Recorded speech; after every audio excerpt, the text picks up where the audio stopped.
Hello friends, मैं अंबिका कुमारी स्वागत करती हूँ आपके अपने चैनल पे। आधुनिक काल को हमने स्टार्ट कर दिया है। इससे पहले हमने आदि काल को पूरा कवर किया है। आप जाकर ज़रूर देखें प्लेलिस्ट में, ठीक है। वहाँ पे आपको सब मिल जाएगा।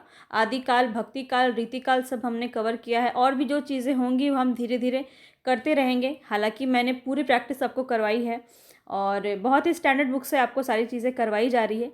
आप यूँ समझिए कि आप 30-40 मिनट के वीडियो में 2 से 3 बुक के स्टैंडर्ड क्वेश्चन प्रैक्टिस कर रहे हैं, ठीक है। तो एक तरह से देखा जाए तो दूध से मक्खन निकाल के मैं आपको दे रही हूँ। बहुत ही स्टैंडर्ड क्वेश्चन आप करेंगे यहाँ पे और बहुत ही बेहतरीन प्रैक्टिस सेट मैं यहाँ पे आपके लिए लेके आए हैं। तो हम चलते हैं अभी अपने क्वेश्चंस की तरफ। अगर आपने अभी तक मुझे सब्सक्राइब नहीं किया है तो सब्सक्राइब कर लीजिए, ताकि मेरे सभी वीडियोस आपको सिस्टमैटिक वे में मिल सके और अपनी परीक्षा की तैयारी आप बेहतर तरीके से कर सके। और बीपीएससी के एग्ज़ाम को थोड़ा फोकस कर रही हूँ इस वक्त में, क्योंकि बहुत ज़्यादा करीब आ चुका है एग्ज़ाम। मार्च में एग्ज़ाम होने वाला है, तो इसलिए अगर आप बिहार बीपीएससी का एग्ज़ाम दे रहे हैं तो आप उससे जुड़ सकते हैं, ठीक है। प्लेलिस्ट में आप जाके देख सकते हैं। आपके अकॉर्डिंग, परीक्षा के अकॉर्डिंग बहुत सारी चीज़ें आपको वहाँ पे करवाई जा रही है। जैसे जीके हो गया, बिहार स्पेशल जो इतिहास है जिससे क्वेश्चन आपके पिछले बार पूछे गए थे, वो सब हम वहाँ पे आपको कवर करवा रहे हैं। और आज हम चलते हैं अपने भारतेंदु युग को कंप्लीट करेंगे और कोशिश करूँगी कि कंप्लीट हो जाए। देखते हैं कि कहाँ तक ये हो पाता है, क्योंकि क्वेश्चंस, नंबर ऑफ़ क्वेश्चंस भी काफ़ी हैं। आपको हर एक प्रकार का क्वेश्चन मैं करवा देना चाहती हूँ। इसके बाद जो नेक्स्ट वीडियो होगी उसमें मैं आपको पूरे रचनाकार और रचना से रिलेटेड जितने भी हैं टेबल के रूप में मैं आपको पूरा दे दूँगी।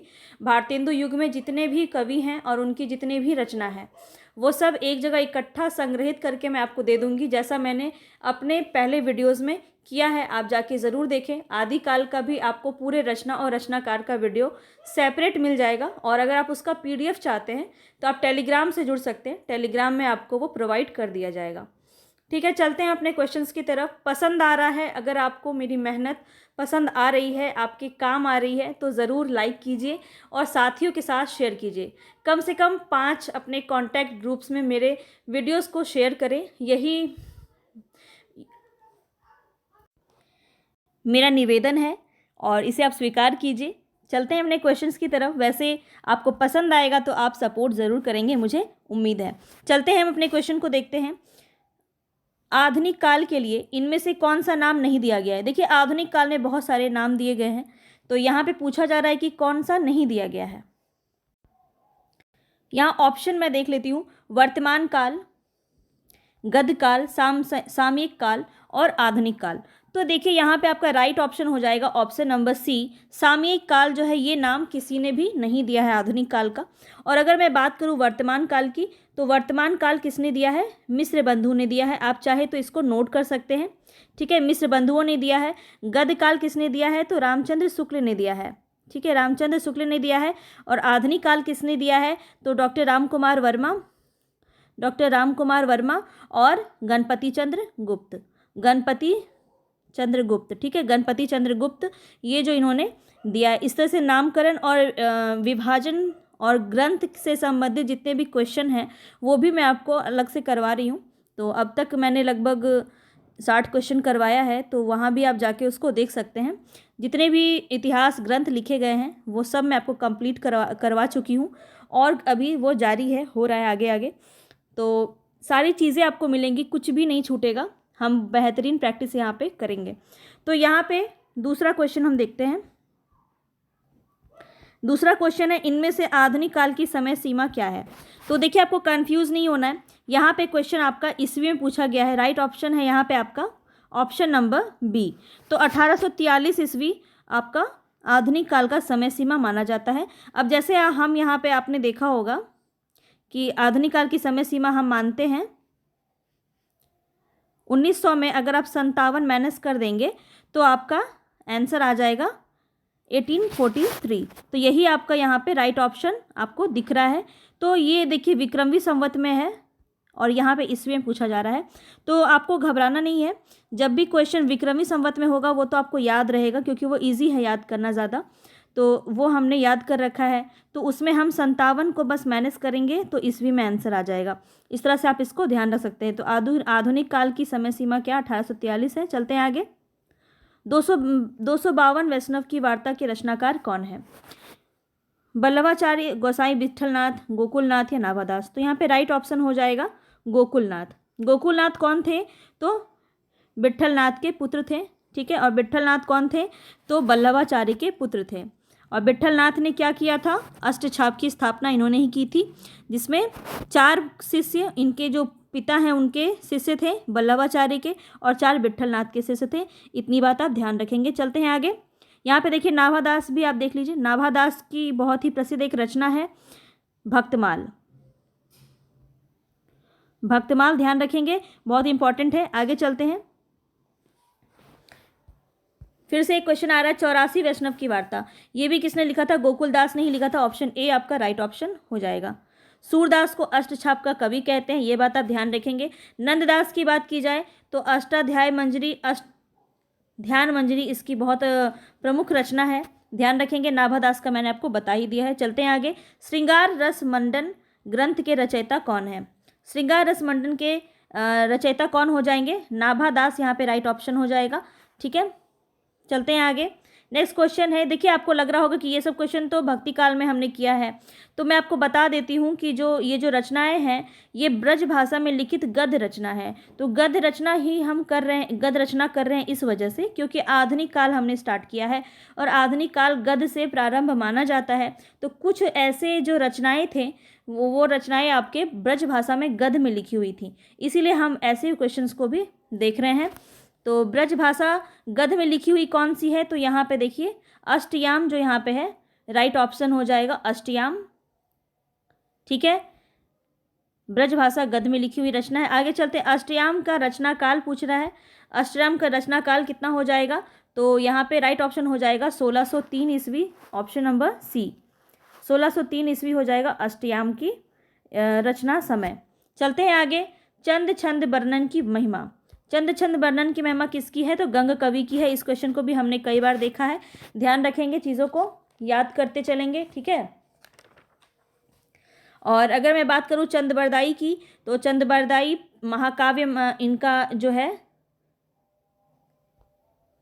पृथ्वीराज रासो जो इनका है वो महाकाव्य माना जाता है, ठीक है, महाकाव्य माना जाता है, इस पे ध्यान देंगे। और महाकवि किसे माना जाता है? चंदबरदाई को। ये सब बातें मैं आपसे पहले ही कर चुकी हूँ। सूरती मिश्र का एक रचना है वैताल पच्चीसी, ठीक है, वैताल पच्चीसी, इसको भी ध्यान में रखेंगे। चलते हैं आगे। भाषा योग वशिष्ठ के रचयिता का नाम बताइए। तो भाषा योग वशिष्ठ के रचयिता कौन हो जाएंगे? यहाँ पे राम प्रसाद निरंजनी, यहाँ पे राइट ऑप्शन हो जाएगा, ऑप्शन नंबर डी, भाषा योग वशिष्ठ रचयिता। आगे चलते हैं।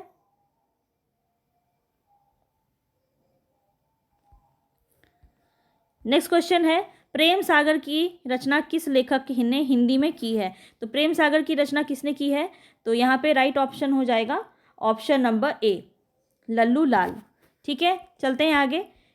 भाषा योग वशिष्ठ के रचनाकार कौन है? कितने सदी के थे? तो 18वीं सदी के थे। और भाषा योग वशिष्ठ के रचयिता कौन है? तो राम प्रसाद निरंजनी, ठीक है, राम प्रसाद निरंजनी। अभी अभी हमने इसका क्वेश्चन किया है, राम प्रसाद निरंजनी, ठीक है। तो इतनी बातें आपको ध्यान रखनी है। वीडियो को 1 से 2 बार कंप्लीट अच्छे से देखिए। स्क्रीन आप चाहे तो इसका स्पीड बढ़ा के देख सकते हैं। कम समय में आप 2 बार इसको रिवीजन अगर कर लेते हैं तो पूरे क्वेश्चंस आपको रिवाइज हो जाएंगे और याद हो जाएंगे। चलते हैं आगे। नेक्स्ट क्वेश्चन है, उदयभान चरित किस रचना का दूसरा नाम है? तो रानी केतकी की कहानी को उदयभान चरित नाम से भी जाना जाता है, ठीक है। और ये है किसका? तो इंसा अल्लाह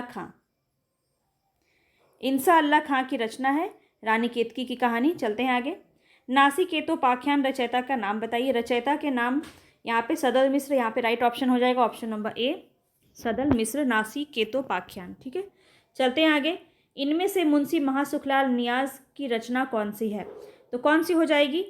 तो यहाँ पे राइट ऑप्शन हो जाएगा सदा सुखलाल का सुख सागर जो है रचना हो जाएगा। नाम से भी आप इसको कनेक्ट कर सकते हैं और ये आपको याद हो जाएगा। चलते हैं आगे। इनमें से फोर्ट विलियम कॉलेज कलकत्ता में कौन काम नहीं करता था? तो देखिए नहीं करता था, नहीं पे बहुत फोकस करना है आपको, क्योंकि नहीं से आपको ये समझ में आता है कि 3 ऐसे लोग थे जो काम करते थे। कौन कौन काम करते थे पहले मैं उसकी बात कर लेती हूँ। तो यहाँ पे देख लीजिए, जॉन क्रिस्टाइल काम करते थे, सदल मिश्र भी काम करते थे और लल्लू लाल भी काम करते थे। कौन काम नहीं करते थे? तो यहाँ राइट ऑप्शन हो जाएगा ऑप्शन नंबर डी, इंसा अल्लाह खां। ठीक है। और फोर्ट विलियम कॉलेज की स्थापना 1800 ईस्वी में हुई थी, ध्यान रखेंगे। चलते हैं आगे। इनमें से कौन सी रचना लल्लू लाल की नहीं है? लल्लू लाल की नहीं है, फिर से अगेन नहीं क्वेश्चन आया है, ध्यान रखेंगे। और कितने क्वेश्चन आपके सही हो रहे हैं मुझे कमेंट बॉक्स में ज़रूर बताएं, ताकि मुझे पता चल सके कि आपकी तैयारी कैसी है। ठीक है। अब यहाँ देखिए नहीं बोला जा रहा है, तो 3 ऐसे जो हैं इनकी रचना है, और वो कौन कौन सी है? तो सिंहासन बत्तीसी, वैताल पचीसी और शकुंतला नाटक, ये तीनों जो रचना है ये लल्लू लाल की है, और मंडोवर का वर्णन जो है ये इनका नहीं है। चलते हैं आगे। लल्लू लाल जी कहाँ के निवासी थे? कहाँ के निवासी थे? तो ये आगरा के निवासी थे, right option, option number A. आगे चलते हैं। लाल चंद्रिका किससे संबंधित है? तो लाल चंद्रिका क्या थी? तो बिहारी सतसई की एक टीका थी। अगर आप मुझसे जुड़े हैं, रीतिकाल के सारे क्वेश्चंस आपने किए हैं, तो आपको यहाँ पे भी क्वेश्चंस समझ में आ रहे होंगे और आप उसका आंसर सही लगा पा रहे होंगे। ऑप्शन सी यहाँ पे सही हो जाएगा, बिहारी सतसई की टीका। और ये लाल चंद्रिका लिखा किसने था? तो लल्लू लाल की रचना थी। चलते हैं आगे। देखिए आगे क्वेश्चन ही यही आ गया, लाल चंद्रिका के रचयिता कौन हो जाएंगे? तो लल्लू लाल यहाँ पे राइट ऑप्शन हो जाएगा। जल्दी जल्दी कर रहे हैं ताकि आपकी टाइम की बचत हो सके और ज़्यादा से ज़्यादा प्रैक्टिस हो सके। तो पसंद आ रहा है तो लाइक ज़रूर कीजिएगा और साथियों के साथ शेयर कीजिएगा। चैनल को सब्सक्राइब कीजिए अगर अभी तक आपने नहीं किया है तो, ताकि आपको मेरी पूरी वीडियोस अच्छे से मिल सके। और अगर नोटिफिकेशन आपको नहीं मिल रहा है तो आप मेरे साथ टेलीग्राम पे जुड़ सकते हैं, वहाँ मैं आपको लिंक प्रोवाइड कर देती हूँ सारे वीडियोस का। मुंशी सदा सुखलाल नियाज़ कहाँ के निवासी थे? तो वो दिल्ली के निवासी थे। ध्यान रखेंगे, यहाँ पे 2 अभी हमने देखा जगह का नाम। पहला था क्या? लल्लू लाल। लल्लू लाल आगरा के निवासी थे और सदा सुखलाल जो थे वो दिल्ली के निवासी थे। आगे चलते हैं। आचार्य रामचंद्र शुक्ल ने हिंदी गद्य के प्रवर्तक इनमें से किसे माना है? हिंदी गद्य प्रवर्तकों में से किसे स्थान दिया है? रामचंद्र शुक्ल के अनुसार बताना है हिंदी गद्य के प्रवर्तक। तो यहाँ पे सदा सुखलाल नियाज़, सदा सुखलाल नियाज़ यहाँ पे राइट ऑप्शन हो जाएगा। आगे चलते हैं। देखिए यहाँ पे हिंदी गद्य प्रवर्तक में भारतेंदु आप मत लगा दीजिएगा, यहाँ पे सदा सुखलाल नियाज़ होगा। चलते हैं आगे। हिंदी गद्य का सूत्रपात कब से माना जाता है? तो हिंदी गद्य का सूत्रपात माना जाता है 1800 ईस्वी से। ठीक है, 1800 ईस्वी से माना जाता है। और 1850 में तो आपका किसका जन्म हुआ था? भारतेंदु का। ठीक है, 1850 में भारतेंदु का जन्म हुआ था। 85 तक ये जीवित थे, मात्र 35 वर्ष, ये भी बात ध्यान रखेंगे। चलते हैं आगे नेक्स्ट क्वेश्चन पे। नेक्स्ट क्वेश्चन है, सर सैयद अहमद खां किस भाषा के विरोधी थे? तो सर सैयद अहमद खां किसके विरोधी थे? हिंदी भाषा के विरोधी थे। ऑप्शन डी यहाँ पे राइट ऑप्शन हो जाएगा। चलते हैं आगे। सर सैयद अहमद खां की भाषा नीति का विरोध हिंदी के किस लेखक ने पुरजोर ढंग से किया है? तो किस लेखक ने किया है? भारतेंदु हरिश्चंद्र ने किया है। और भी इनके साथ मिले थे, शिव प्रसाद सितारे हिंद भी थे, लेकिन अगर विशेष रूप से देखा जाए तो भारतेंदु यहाँ पे राइट ऑप्शन हो जाएगा। उर्दू के समर्थक फ्रांस के विद्वान कौन थे? उर्दू के समर्थक फ्रांस के विद्वान कौन हो जाएंगे? यहाँ पे राइट ऑप्शन हो जाएगा गारसादा तासी। इन्होंने उर्दू कवि को बहुत ज़्यादा अपने रचनाओं में लिया था और इनके बारे में भी हमने पढ़ा है। गारसादा तौसी इन्होंने पहली बार प्रयास किया था, हिंदी साहित्य का इतिहास लिखा था इन्होंने। और किस भाषा में लिखा था? तो फ्रेंच भाषा में लिखा था इन्होंने। ठीक है, और बहुत ही अजीब सा इनका रचना का नाम भी था, इस्तेवा लाइतुर एंदोई हिंदुस्तानी, ये इनकी रचना का नाम था। ये सब बात मैं आपको बता चुकी हूँ। अगर आप साहित्य ग्रंथ वाले चैप्टर को वीडियो को आपने नहीं देखा है तो जाके आप ज़रूर देखें। वो ग्रंथ से आपको लगभग 5 से 10 क्वेश्चन आपको वहाँ से मिलने वाला है, क्योंकि पिछले बार भी लगभग वहाँ से सुमेलित क्वेश्चन बहुत सारे पूछे गए थे, तो वो आप देखना ना भूलें, साहित्य ग्रंथ ज़रूर देख लीजिएगा। चलते हैं आगे। राजा भोज का सपना लेखक के कौन है? पुस्तक के लेखक। तो राजा भोज का सपना कौन देख रहा था? सितारे हिंद, राजा शिव प्रसाद सितारे हिंद की रचना है राजा भोज का सपना। और भी 2-3 इनके रचना हम देखते हैं जो बहुत ज़्यादा इम्पॉर्टेंट है, कई बार पूछा जाता है। ये सब आपका भारतेंदु युग से संबंधित है। और चलते हैं आगे। यहाँ पे देखिए, इतिहास तिमिर नाशक, ये पुस्तक के लेखक कौन है? तो ये भी हो जाएगा राजा शिव प्रसाद सितारे हिंद। ठीक है। और अगर पूछा जाए मानव धर्म सार, इसके रचयिता कौन है, तो ये भी हो जाएंगे राजा शिव प्रसाद सितारे हिंद। तो इनकी 3 रचना आपको ध्यान रखनी है, राजा भोज का सपना, इतिहास तिमिरनाशक और मानव धर्मसार, ये तीनों ही रचना शिव प्रसाद सितारे हिंद की है। आगे चलते हैं, 29 नंबर क्वेश्चन देखते हैं। प्रजा हितैषी नामक पत्र आगरा से किसने निकाला था, तो आगरा से निकला था, ये भी बात आप ध्यान रखेंगे। प्रजा के हितैषी कौन होंगे, राजा हो जाएंगे राजा लक्ष्मण सिंह, प्रजा हितैषी राजा लक्ष्मण सिंह, ऐसे आप ध्यान रखेंगे। चलते हैं आगे, हमारे मत में हिंदू और उर्दू 2 बोली न्यारी न्यारी है, यह कथन किसकी है, तो ये भी राजा लक्ष्मण सिंह की कथन है, लक्ष्मण सिंह का ही कथन है, इसको ध्यान रखेंगे। ये बहुत बार पूछा जाता है, हमारे मत में हिंदू और उर्दू 2 बोली न्यारी न्यारी है। चलते हैं आगे, पंजाब में उर्दू का विरोध करने वाले और हिंदी समर्थक विद्वान को हिंदी समर्थक के विद्वान ऐसा कौन थे जो पंजाब का विरोध किया इन्होंने और हिंदी का समर्थक किया, तो नवीन चंद्र राय, यहाँ पे राइट ऑप्शन नंबर बी हो जाएगा। चलते हैं आगे, फ्रेडरिक पिनकार्ट जो है भारत के किस भाषा के समर्थक थे। देखिए, भाषा संबंधित बहुत विवाद उस टाइम पे भारतेंदु युग में चल रहा था और आंदोलन चल रहा था, एक तरह से देखा जाए तो उसी समय बहुत सारे स्थापनाएं हुए, जैसे राजा राम मोहन रॉय ने ब्रह्म समाज की स्थापना की, आर्य समाज की स्थापना किसने की, हम अभी ये सारा क्वेश्चन आगे देखेंगे, तो पूरा वीडियो में बने रहिएगा, आपको बहुत ही बेहतरीन क्वेश्चन मैं करवाने वाली हूँ। अगर अंत तक आप वीडियो देखेंगे तभी आपको ये लाभ होगा इसका, तो बहुत ज़्यादा और बहुत अच्छे मात्रा में आपको क्वेश्चन आज करवाने वाली हूँ, ध्यान रखेंगे, ठीक है। दयानंद सरस्वती जो है आर्य समाज के संस्थापक थे, इस तरह से बहुत सारे क्वेश्चन हम देखेंगे जो आपके जीके में भी क्वेश्चन ये ऐसे पूछे जाते हैं।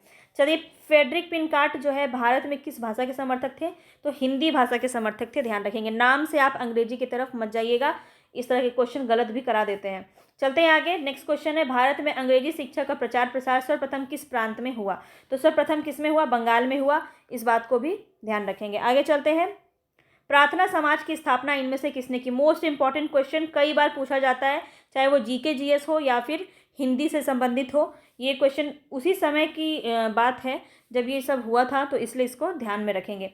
तो प्रार्थना समाज की स्थापना किसने की थी, केशव चंद्र सेन ने की थी, बहुत ही इंपॉर्टेंट है, ध्यान रखेंगे। यहाँ पे देखिए, बात कर ले राजा राम मोहन रॉय, तो इन्होंने क्या किया था, इन्होंने ब्रह्म समाज की स्थापना की थी, ठीक है। और एनी बेसेंट की बात करें तो इन्होंने थियोसॉफिकल सोसाइटी की स्थापना मद्रास के अड्यार में की थी, मद्रास के अड्यार में की थी, कब की थी, 1882 में, ठीक है। इतनी बात आपको क्लियर रखनी है, एनी बेसेंट बहुत इंपॉर्टेंट है, जीके की दृष्टि से भी बहुत ज़्यादा इंपॉर्टेंट है। आगे चलते हैं, ब्रह्म समाज के संस्थापक इनमें से कौन है, अभी अभी मैंने आपको बताया ब्रह्म समाज के संस्थापक कौन हो जाएंगे, राजा राम मोहन रॉय, ऑप्शन डी यहाँ पे आपका राइट ऑप्शन हो जाएगा। और इन्होंने कब किया था, तो 1828 में इन्होंने ब्रह्म समाज की स्थापना की थी, ध्यान रखेंगे। देखिए, प्रार्थना समाज की स्थापना कब हुई थी पूछा जा रहा है, तो 1867 ईस्वी में प्रार्थना समाज की स्थापना की गई थी। बहुत ही बेहतरीन तरीके से आपको प्रैक्टिस करवाई जा रही है और बहुत कम समय में हमने लगभग 35-36 क्वेश्चन यहाँ पे अभी कवर कर लिया है, और इसी तरह बने रहिए ताकि आपका प्रैक्टिस जो है बहुत अच्छे तरीके से हो जाए, और आप 1 से 2 बार वीडियो को ज़रूर देखें, तभी आपको ये याद होगा। कई बार लोग पूछते हैं कि इतने सारे साहित्य और इतनी सारी रचना को हम याद कैसे करें, तो आप 2 से 3 बार अगर वीडियो को 3 बार देख लेंगे तो आपको रट जाएगा पूरा, पर 2 बार देख लेने से भी आपका काम चल जाएगा। तो 2 बार ज़रूर वीडियो को देखें पूरा अच्छे से, आप चाहे तो स्पीड बढ़ा के देख सकते हैं, बहुत कम समय में बहुत अच्छे से आपकी तैयारी हो जाएगी। ये सब स्मार्ट स्टडी है जो मैं आपको बता रही हूँ, एग्जाम के टाइम पे बहुत काम आती है। आर्य समाज के संस्थापक कौन हो जाएंगे, तो दयानंद सरस्वती हो जाएंगे, स्वामी दयानंद सरस्वती आर्य समाज की स्थापना इन्होंने की थी। चलते हैं आगे,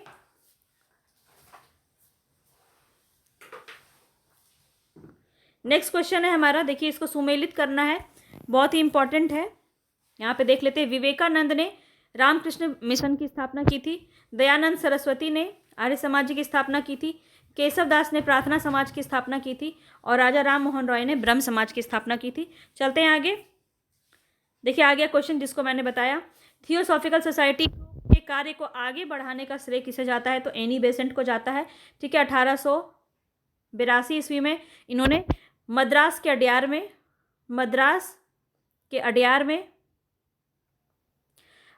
इन्होंने इसका ब्रांच खोला था, थियोसॉफिकल सोसाइटी का ब्रांच खोला था। वैसे ये यहाँ पे नहीं है, थियोसॉफिकल सोसाइटी कहाँ थी, फ्रांसिस्को में इसकी इसका कार्यालय कहाँ है? तो फ्रांसिस्को में है। और आगे बढ़ते हैं, यहाँ पे भारत में इन्होंने खोला था, बात को ध्यान रखेंगे। बनारस सेंट्रल हिंदू कॉलेज, इसकी स्थापना का श्रेय किसे जाता है? तो ये भी बेसेंट के वजह से होगा। एनी बेसेंट ने बनारस सेंट्रल हिंदू कॉलेज की स्थापना की थी, ध्यान रखेंगे। चलते हैं आगे, आधुनिक काल का जनक किस लेखक को माना जाता है? तो यहाँ पे राइट ऑप्शन हो जाएगा भारतेंदु हरिश्चंद्र। भारतेंदु हरिश्चंद्र को आधुनिक काल का जनक कहा जाता है। चलते हैं आगे, सत्यार्थ प्रकाश, बहुत ही इंपॉर्टेंट रचना है ये। सत्यार्थ प्रकाश आपका जीके की दृष्टि से भी यहाँ पे देख लेते हैं। सत्यार्थ प्रकार के रचयिता कौन हो जाएंगे? तो यहाँ पे राइट ऑप्शन हो जाएगा दयानंद सरस्वती।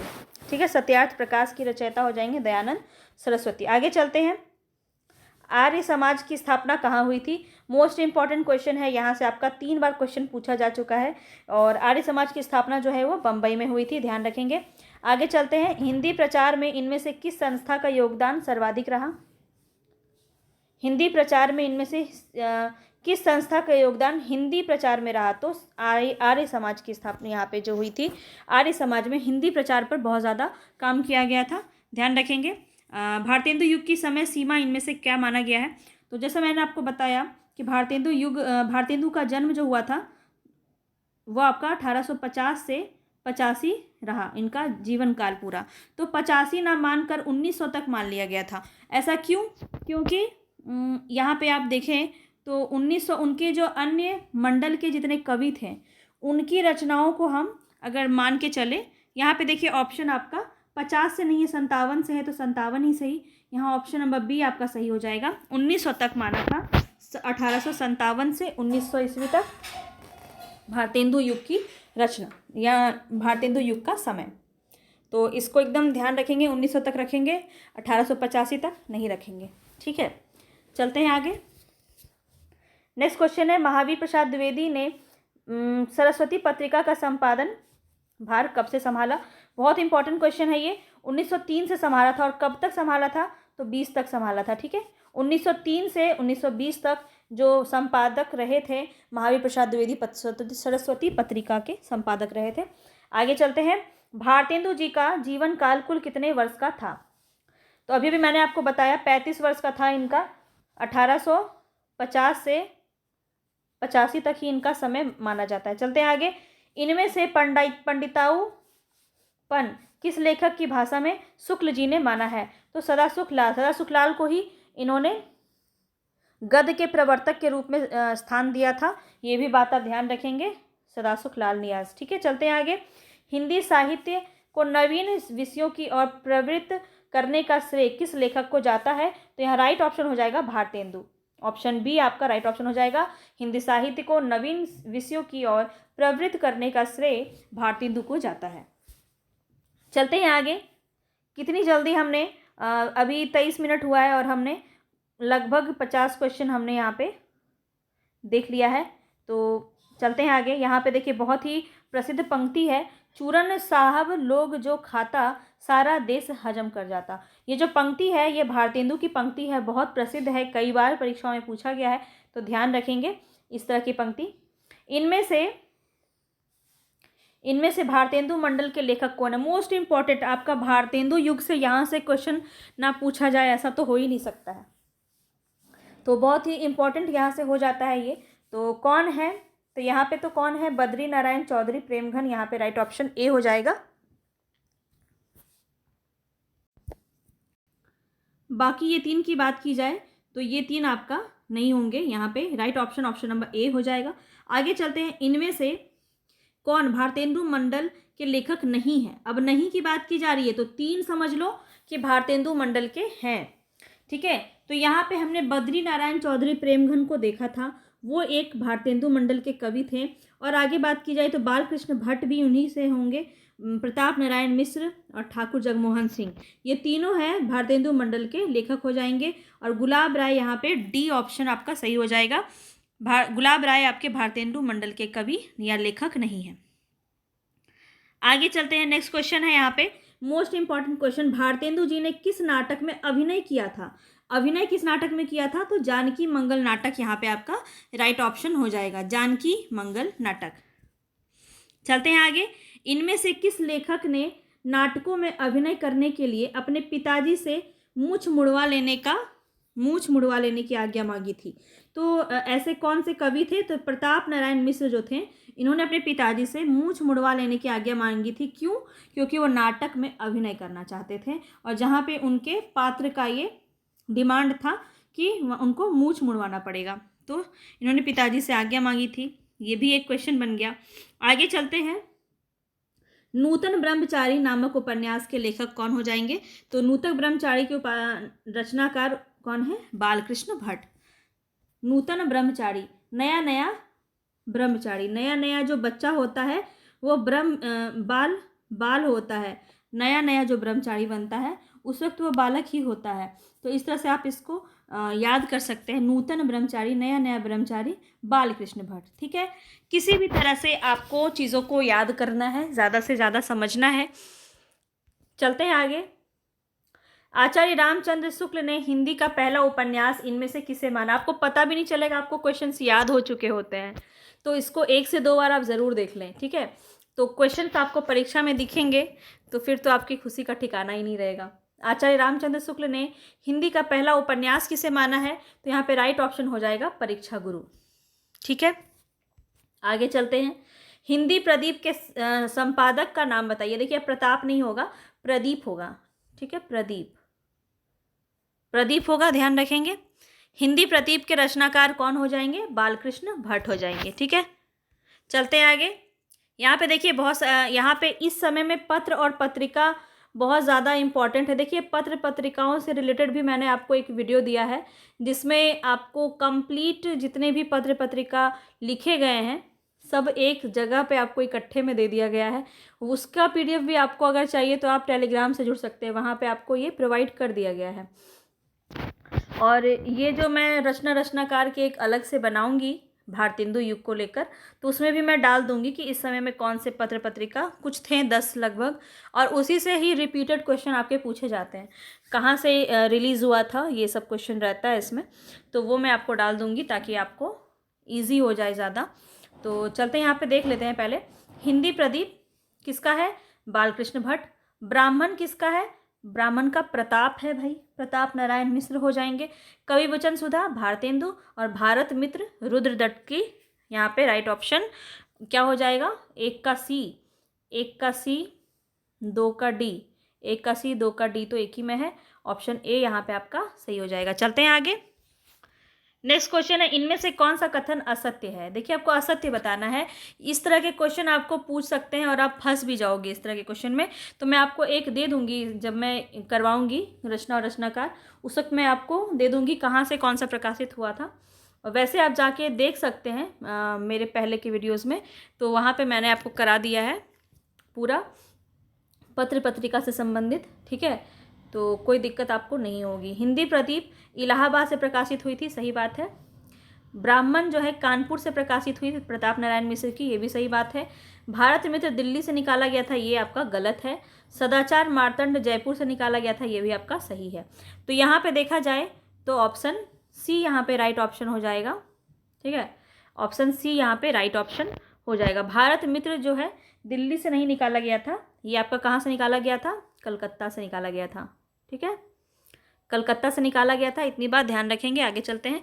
भारतेंदु जी के संपादकत्व में इनमें से कौन सी पत्रिका निकलती थी? तो भारतेंदु के बारे में बताना है, तो इनका जो है नाम से ही आपको समझ में आ रहा है, हरिश्चंद्र चंद्रिका नाम की इनकी जो पत्रिका थी वो निकलती थी। चलते हैं आगे।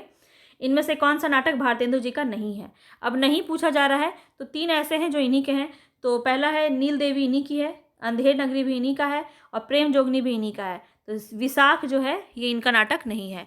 ऑप्शन D यहाँ B आपका सही था। आगे देखिए, सुमेलित करना है, बहुत ही इंपॉर्टेंट क्वेश्चन है।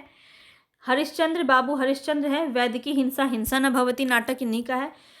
जयशंकर प्रसाद का नाटक अगर देखा जाए तो अजात शत्रु हो जाएगा। मोहन राकेश का लहरों के राजहंस, और लक्ष्मी नारायण मिश्र का कल्पतरु। तो इस तरह से देखा जाए तो CAB आपका यहाँ पे C ऑप्शन CABD सही हो जाएगा। चलते हैं आगे। भीतर भीतर सब रस चूसे, हंसी हंसी के तन मन मुँह से, तन धन मुँह से। तो यह पंक्ति पता नहीं कितनी बार पूछा गया है, ये पीजीटी टीजीटी दोनों में पूछा गया है। तो ये क्वेश्चन आपका, और इसके रचनाकार कौन है, भारतेंदु हरिश्चंद्र हो जाएंगे। ठीक है, ध्यान रखेंगे इतनी सी बात आप। ये पंक्ति बहुत इंपॉर्टेंट है, इसको ध्यान रखिएगा।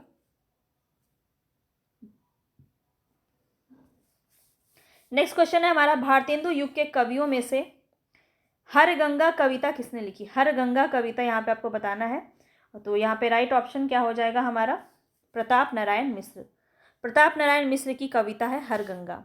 आगे चलते हैं, विस्मस्य विस्मोसदम, विस्मस्य विस्मोसदम नाटक के रचयिता कौन हो जाएंगे। तो यहाँ पे राइट ऑप्शन हो जाएगा हमारा भारतेंदु।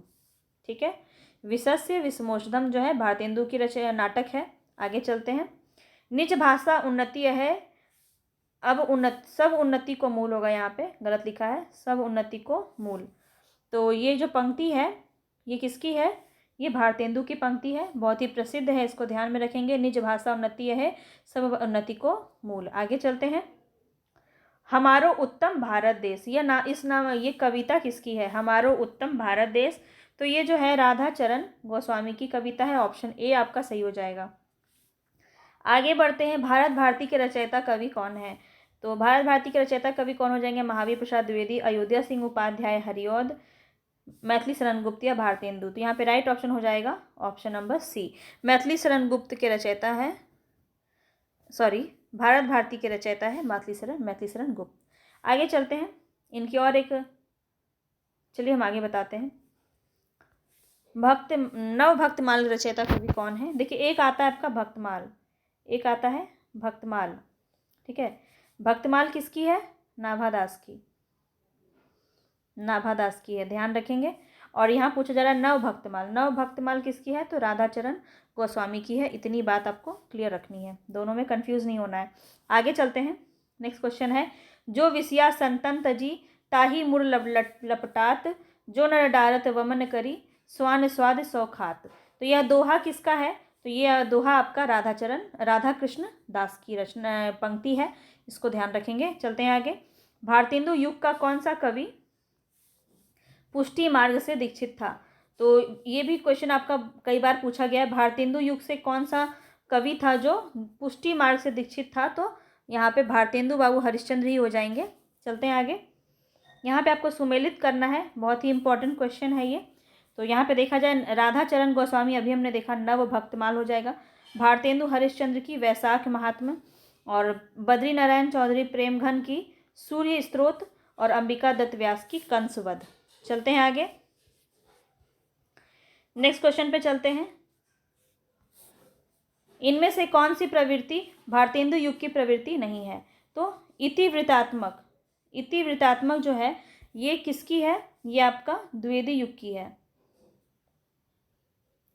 द्विवेदी युग की प्रमुख प्रवृत्ति अगर देखा जाए तो इतिवृत्तात्मक हो जाएगी। तो यहाँ पे right option option number C हो जाएगा। बाकी जितने भी हैं ये भारतेंदु युग की प्रवृत्तियां हैं, जैसे भक्ति भावना, प्रकृति चित्रण, श्रृंगारिकता, ये सब आपका भारतेंदु युग है। आगे चलते हैं, तरनी तनुजा तत तमाल तरुवर बहु छाए। ये बहुत ही प्रसिद्ध पंक्ति और हर एक ने सुना होगा, ये जो भी हिंदी के छात्र या छात्रा हैं उनको ये पंक्ति बिल्कुल रटी हुई होगी। तो ये पंक्ति है किसकी, ये हम पढ़ते हैं बेसिकली अलंकार में हम ये पढ़ते हैं, पर ये जो पंक्ति है ये भारतेंदु जी की पंक्ति है। और इसमें अगर पूछा जाए अलंकार कौन सा हो जाएगा, तो यहाँ पे अनुप्रास अलंकार हो जाएगा। क्यों, क्योंकि अनुप्रास में क्या होता है, वर्णों की आवृत्ति होती है। यहाँ पे त वर्ण की आवृत्ति बहुत बार की गई है, तो इस तरह से ये हमारा हो जाएगा। तो आप अलंकार भी पढ़ सकते हैं, मैंने अलंकार के लगभग 100 क्वेश्चन करवाए हैं, उसको आप देख जाइए, आपके बहुत सारे कॉन्सेप्ट वहाँ से क्लियर हो जाएंगे। आगे बढ़ते हैं, इनमें से कौन सी प्रवृत्ति भारतेंदु काल की है। अब यहाँ देखिए प्रवृत्ति पूछी जा रही कौन सी है। इतिवृत्तात्मक तो हमने पढ़ा था अभी की द्विवेदी युग की है, भाषा में लांछनिकता भी द्विवेदी युग की है, संस्कृत वर्ण वृत्तों का वर्णन भी जो है मतलब मानक वृत्ति से अगर परिष्कृत वृत्ति से देखा जाए तो रचना द्विवेदी युग में हुआ था। यहाँ पे समस्या पूर्ति आपका राइट ऑप्शन हो जाएगा। भारतेंदु काल में जो भी सामाजिक समस्या जो है वो ज़्यादा उभर कर देखा गया था। ठीक है, बाकी जो लक्षण है वो आपके द्विवेदी युग के हैं, इसको भी ध्यान रखेंगे। ठीक है, चलते हैं आगे, जब द्विवेदी युग करेंगे तो और अच्छे से इसको क्लियर करेंगे। यह बेयारी तबे बदलेगी कछु पपीहा, जब पूछी है पीव कहाँ। यह पंक्ति जो है किसकी पंक्ति है? यहाँ पे बालकृष्ण भट्ट, प्रताप नारायण मिश्र, भारतेंदु जी है, राधाचरण गोस्वामी। तो यहाँ पे राइट ऑप्शन हो जाएगा हमारा प्रताप नारायण मिश्र। ऑप्शन बी यहाँ पे राइट ऑप्शन हो जाएगा। यह पंक्ति प्रताप नारायण मिश्र की है। चलते हैं आगे। समस्या पूर्ति सर्वस्व, यह समस्या पूर्ति सर्वस्व नामक ग्रंथ के लेखक कौन हो जाएंगे? तो यहाँ पे अंबिका दत्त व्यास यहाँ पे राइट ऑप्शन हो जाएगा। चलते हैं आगे। यहाँ पे देखिए फिर से आपको बताना है किस काल के कवि कौन है। बहुत इंपॉर्टेंट है, इस तरह के क्वेश्चन आपको मिल सकते हैं परीक्षा में, ठीक है। तो ध्यान रखेंगे। अज्ञेय जो है किसके अंदर आते हैं? प्रयोगवाद का इन्होंने प्रवर्तक ये माने जाते हैं, प्रयोगवाद के अज्ञेय। सुमित्रानंदन पंत छायावाद के प्रमुख स्तंभों में से एक हैं सुमित्रानंदन पंत। और अयोध्या सिंह उपाध्याय हरिऔध जो हैं वो द्विवेदी युग से हैं। और प्रताप नारायण मिश्र को हमने पढ़ा है भारतेंदु युग से हैं। इस तरह से हम इसको सुमेलित कर सकते हैं। चलते हैं आगे। शकुंतला नाटक के रचयिता कौन होंगे? तो शकुंतला नाटक के रचयिता कौन हो जाएंगे? राजा लक्ष्मण सिंह, ठीक है। ऑप्शन बी यहाँ पे राइट ऑप्शन हो जाएगा। चलिए अब देखते हैं, यहाँ पे रचना का नाम पूछा जा रहा है तो यहाँ हम देख लेते हैं। भारतेंदु का जो नाटक है वो अंधेर नगरी है, ठीक है। जयशंकर प्रसाद का नाटक देखा जाए स्कंदगुप्त हो जाएगा। मोहन राकेश का आषाढ़ का एक दिन। और लक्ष्मी नारायण का मादा कैक्टस। तो उम्मीद है आपको समझ में आ रहा होगा। और जितने क्वेश्चन आपके सही हो रहे हैं तो वो प्लीज़ मुझे बताएं कमेंट बॉक्स में कि आपकी तैयारी कैसी चल रही है। उसी अकॉर्डिंग मैं और भी आपके क्वेश्चंस लेके आऊँगी। नेक्स्ट क्वेश्चन पे चलते हैं। नीति विनोद के रचयिता का नाम बताइए, क्या है? तो गोविंद गिल्ला भाई, राधाचरण गोस्वामी, भारतेंदु या अंबिका दत्त व्यास। तो यहाँ गोविंद गिल्ला भाई राइट ऑप्शन हो जाएगा। नीति विनोद के रचनाकार कौन हो जाएंगे? गोविंद गिल्ला भाई। आगे चलते हैं। वे प्राचीन और नवीन का योग इस ढंग से करते थे कि कहीं से जोड़ नहीं जान पड़ता था। भारतेंदु युग के कवियों के विषय में यह टिप्पणी किसने की है? तो आचार्य रामचंद्र शुक्ल ने।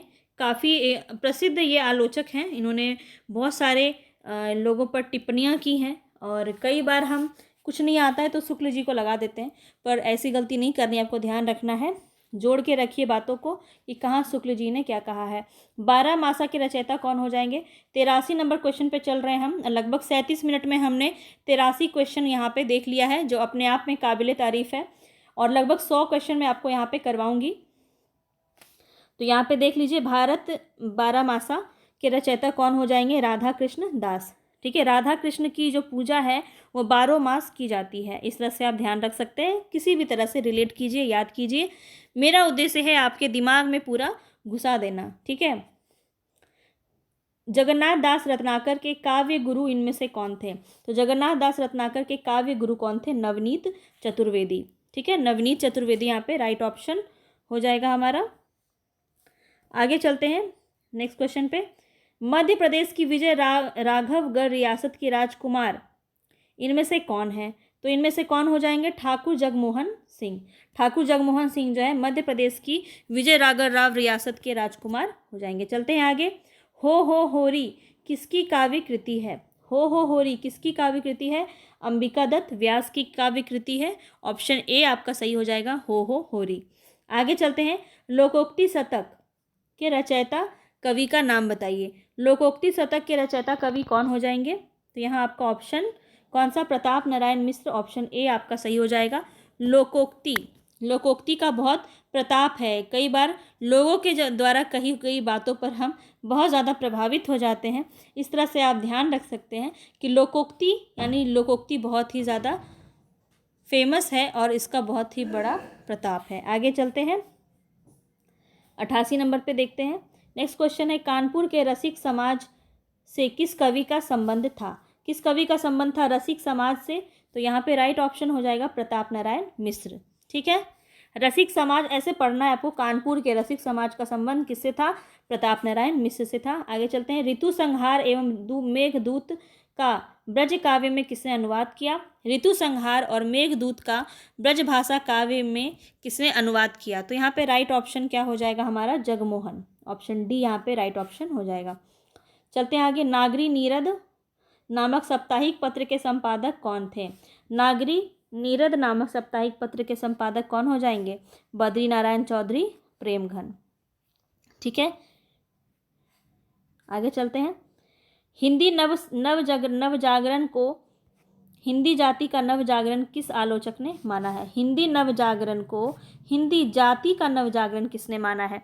तो देखिए, एक ट्रिक मैं आपको बता देती हूँ। जब जाति पर बहुत ज़्यादा बात हो और रामविलास शर्मा आपको दिख जाएं तो आप सीधा लगा सकते हैं, क्योंकि इन्होंने कई बार जाति से ही रिलेटेड इनकी रचनाएं आपको देखने को मिलेंगी। आगे चलते हैं। भारतेंदु बाबू हरिश्चंद्र ने कुल कितनी काव्य कृतियों का सृजन किया है? तो ये 70 यहाँ पे राइट ऑप्शन हो जाएगा, ऑप्शन नंबर सी। ठीक है, भारतेंदु का कितना 70 काव्य कृति का सृजन उन्होंने किया है, 70 ध्यान में रखेंगे। आगे चलते हैं। कौन सा हिंदी कवि अब्र उपनाम से उर्दू में कविताएं लिखता था? तो बद्री नारायण चौधरी प्रेमघन जो थे वो अब्र नाम से उर्दू में कविताएं लिखते थे। उपनाम से संबंधित भी आपको एक वीडियो प्रोवाइड किया गया है, तो उसे भी जाकर आप ज़रूर देखें। उपनाम सारे आपको एक बार में क्लियर हो जाएंगे। मैंने पूरा एक लिस्ट बना के ही आपको प्रोवाइड कर दिया। आप टेलीग्राम से जुड़ सकते हैं, टेलीग्राम पे आप जुड़ जाइए, आपको बहुत सारी चीज़ें वहाँ प्रोवाइड कराई जाएंगी। इसके अलावा सारे वीडियो के लिंक आपको वहाँ पे दे दिए जाते हैं, जिससे आप समय पर सब जुड़ सकते हैं। तो यहाँ पे राइट ऑप्शन हमने देखा प्रेमघन, यहाँ पे राइट ऑप्शन हो जाएगा। चलते हैं आगे नेक्स्ट क्वेश्चन पे। बिहारी के दोहों का कुंडलियों में विस्तार इनमें से किस कवि ने किया है? तो अंबिका दत्त व्यास ने किया है। अंबिका दत्त व्यास यहाँ पे राइट ऑप्शन हो जाएगा। बिहारी के दोहों का कुंडलियों में विस्तार इन्होंने किया है। कुब्जा पचीसी, बहुत ही प्रसिद्ध क्वेश्चन है ये, कुब्जा पचीसी। और कुब्जा पचीसी के रचनाकार कौन हो जाएंगे? नवनीत चतुर्वेदी। नवनीत चतुर्वेदी यहाँ पे राइट ऑप्शन हो जाएगा। आगे चलते हैं। पूरे 100 क्वेश्चन मैं लूँगी आज, ठीक है, पूरे 100 क्वेश्चन आज करवाऊँगी। इसके बाद अगर कुछ बच जाता है थोड़ा बहुत तो हम नेक्स्ट वीडियो में इसको कवर करेंगे। ज़्यादा नहीं है, आपका भारतेंदु एकदम हो गया है अच्छे से कवर। ठीक है, रहीम के दोहों पर कुंडलियाँ किसने बनाई है? रहीम के दोहों पर कुंडलियाँ किसने बनाई है? तो यहाँ पे राइट ऑप्शन हो जाएगा राधा कृष्ण दास। ठीक है, ऑप्शन सी आपका यहाँ पे राइट हो जाएगा। आगे चलते हैं। नेक्स्ट क्वेश्चन है, किस पत्रिका का नाम बदलकर हरिश्चंद्र चंद्रिका कर दिया गया? देखिए, हरिश्चंद्र चंद्रिका किसका नाम बदल के किया गया था?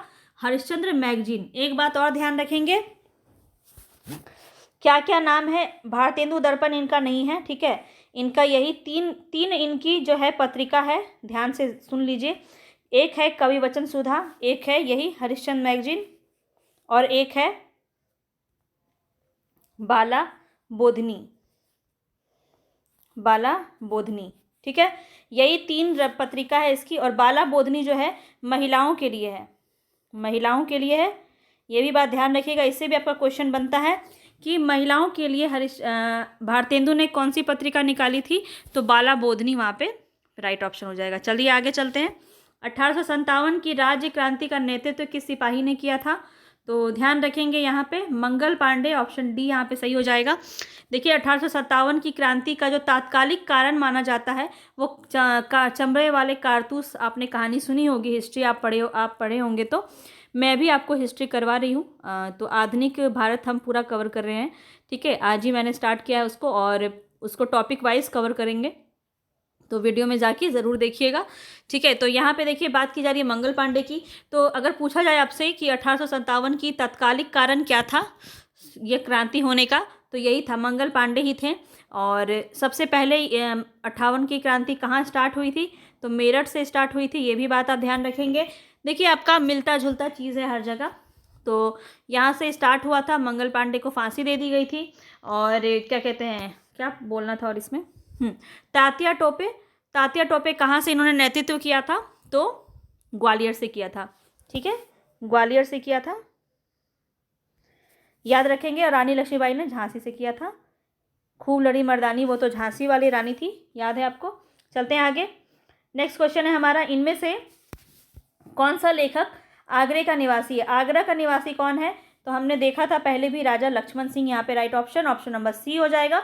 आगरा के निवासी कौन थे? राजा लक्ष्मण सिंह। आगे चलते हैं। कलकत्ता के फोर्ट विलियम कॉलेज में इनमें से कौन कार्यरत था? तो कौन था हमने पहले भी देखा, लल्लू लाल यहाँ पे राइट ऑप्शन हो जाएगा, ऑप्शन नंबर 1। इसके बाद जो है कुछ इंपॉर्टेंट क्वेश्चन बचता है, जैसे क्रम वाइज क्वेश्चन बहुत ज़्यादा पूछा जा रहा है अभी, काल क्रम पर आधारित क्वेश्चन, सुमेलित क्वेश्चन जितने भी हैं ये सब हम आपको कल करवा देंगे, तो पूरा आपका एक तरह से कवर हो जाएगा। अगर आपने चैनल को सब्सक्राइब नहीं किया है तो सब्सक्राइब कर लीजिए ताकि कुछ भी आपका छूटे नहीं, क्योंकि मैं आपको कुछ भी नहीं छोड़ने वाली हूँ। हर एक चीज़ की अच्छे से मैं आपको प्रैक्टिस करवाऊँगी, क्योंकि आपकी तैयारी है हमारी जिम्मेदारी, बिल्कुल। और मेरे वीडियो को जगह जगह फैलाना है आपकी जिम्मेदारी, तो अपनी जिम्मेदारी आप निभाइए, मेरी जिम्मेदारी मैं निभाती हूँ। तो मिलते हैं नेक्स्ट वीडियो में। अगर पसंद आया हो, इन्फॉर्मेटिव लगी हुई आपको वीडियो, तो लाइक कीजिएगा, चैनल को सब्सक्राइब कीजिएगा और ज़्यादा से ज़्यादा शेयर कीजिएगा। मिलते हैं नेक्स्ट वीडियो में, तब तक के लिए धन्यवाद।